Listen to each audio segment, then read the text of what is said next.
video kali ini kita akan membahas labor relation and collective bargaining. Selamat menyaksikan.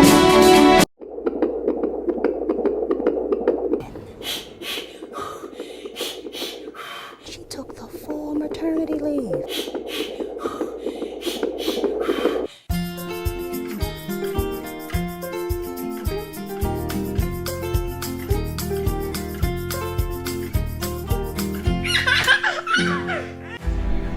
Tujuan pembelajaran yang ingin dicapai adalah 1.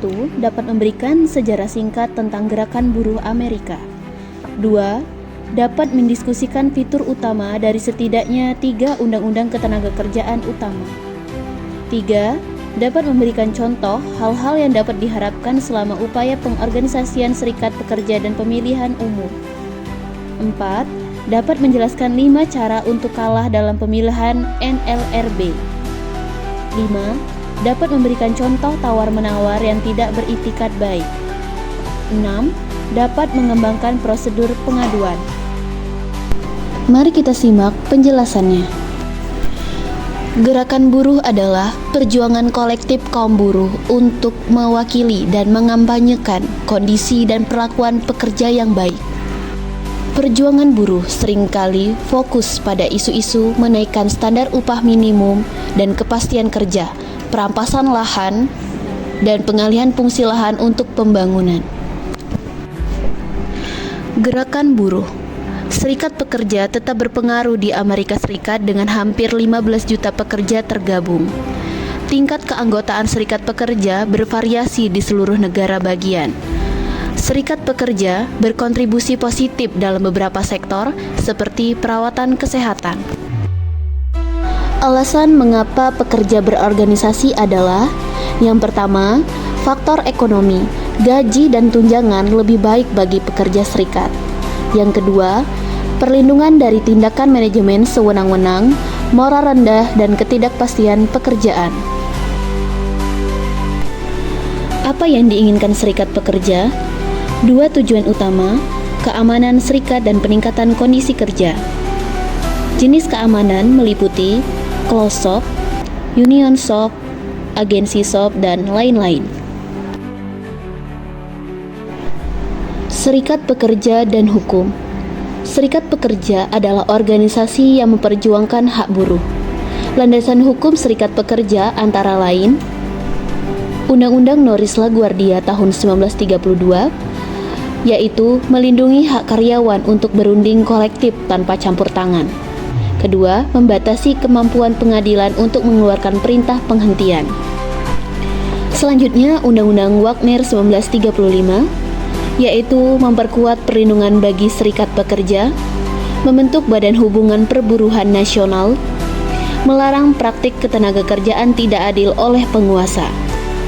Selanjutnya, Undang-Undang Taft-Hartley 1947 membatasi kekuatan serikat pekerja, melarang praktik perburuhan yang tidak adil dan mencantumkan hak penguasa, mengizinkan presiden untuk melarang pemogokan darurat nasional.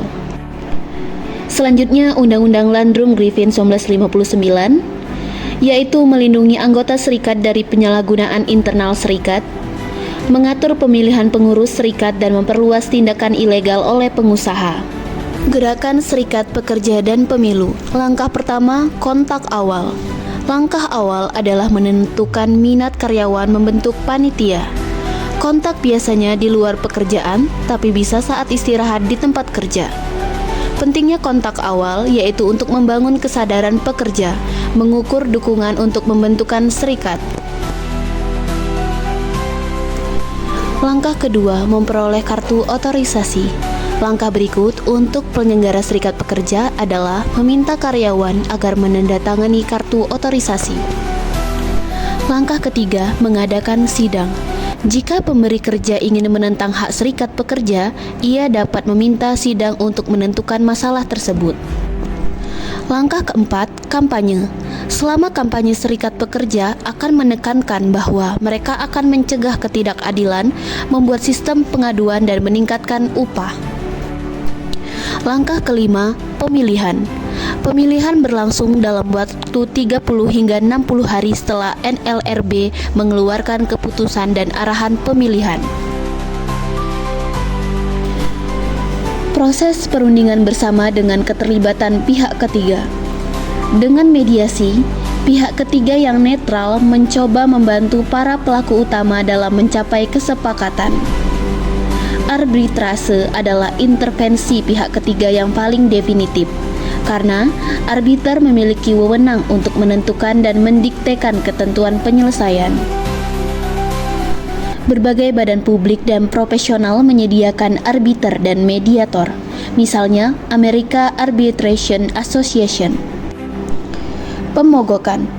Mogok adalah penarikan diri dari pekerjaan. Tujuannya adalah untuk memberitahu publik tentang adanya perselisihan perburuhan. 4 jenis utama mogok. 1. Mogok ekonomi terjadi karena kegagalan untuk menyetujui ketentuan kontrak. 2. Serikat pekerja menyerukan mogok praktik ketenagakerjaan yang tidak adil untuk memprotes perilaku ilegal oleh pengusaha. 3. Mogok liar adalah mogok yang tidak sah yang terjadi selama jangka waktu kontrak. 4. Mogok simpati terjadi ketika satu serikat pekerja mogok untuk mendukung pemogokan serikat pekerja lain. Proses perundingan bersama mengenai perjanjian kontrak kerja meliputi 1. Hak manajemen, 2. Jaminan serikat pekerja dan pemotongan iuran gaji otomatis, 3. Prosedur pengaduan, 4. Arbitrase pengaduan, 5. Prosedur disiplin, 6. Tarif kompetensi, 7. Jam kerja dan lembur, 8. Tunjangan hari libur, hari raya, asuransi, dan pensiun, 9. Ketentuan kesehatan dan keselamatan, 10. Ketentuan senioritas jaminan karyawan, dan 11. Tanggal berakhirnya kontrak. Menangani perselisihan dan keluhan. Yuk kita simak video berikut ini. Are you guys stupid? I'm the boss, and you all must do what I say. You're right, sir. You are the boss. What, newbie? I said you're right, sir. You are the boss. You say it without hesitation. That's right. That's why today I'd like to give you something. What is it, newbie? My letter of resignation. Proses pengaduan adalah proses atau langkah-langkah yang disetujui oleh pemberi kerja dan serikat pekerja untuk diikuti guna memastikan apakah suatu tindakan melanggar perjanjian perundingan bersama. Proses ini merupakan sarana untuk menjalankan kontrak sehari-hari. Berikut adalah 3 contoh keluhan. Yang pertama, ketidakhadiran. Yang kedua, pembangkangan. Yang ketiga, peraturan perusahaan. Peraturan perusahaan. Peraturan yang dibuat secara tertulis oleh pengusaha yang membuat ketentuan tentang syarat kerja serta tata tertib perusahaan. Cara menangani situasi keluhan. Yang pertama, selidiki dan tangani setiap kasus. Yang kedua, bicarakan dengan karyawan tentang keluhannya. Ketiga, perlakukan perwakilan serikat pekerja sebagai orang yang setara dengan Anda. Keempat, lakukan diskusi keluhan secara pribadi. 5. Beritahu atasan Anda secara lengkap tentang masalah keluhan. Gerakan serikat pekerja saat ini dan masa depan. Globalisasi meningkatkan persaingan dan menekan pengusaha untuk memangkas biaya dan meningkatkan produktivitas. Seringkali dengan mengalihkan produksi ke luar negeri sehingga mengurangi kebutuhan akan serikat pekerja.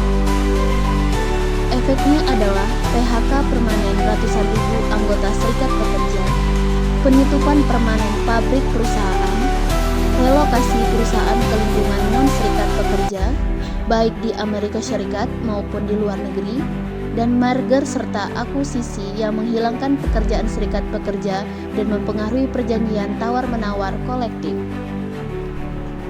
Kesimpulan, hubungan kerja dan perundingan bersama bukanlah sekedar formalitas, melainkan mekanisme penting untuk menciptakan keseimbangan, keadilan, dan efektivitas dalam organisasi. Hal ini membutuhkan komitmen dari kedua belah pihak untuk mendengarkan, memahami, dan bekerja sama demi kepentingan bersama. Ketika hubungan kerja dan perundingan bersama tidak berjalan dengan semestinya, organisasi akan terjebak dalam lingkaran negatif yang merusak iklim profesional.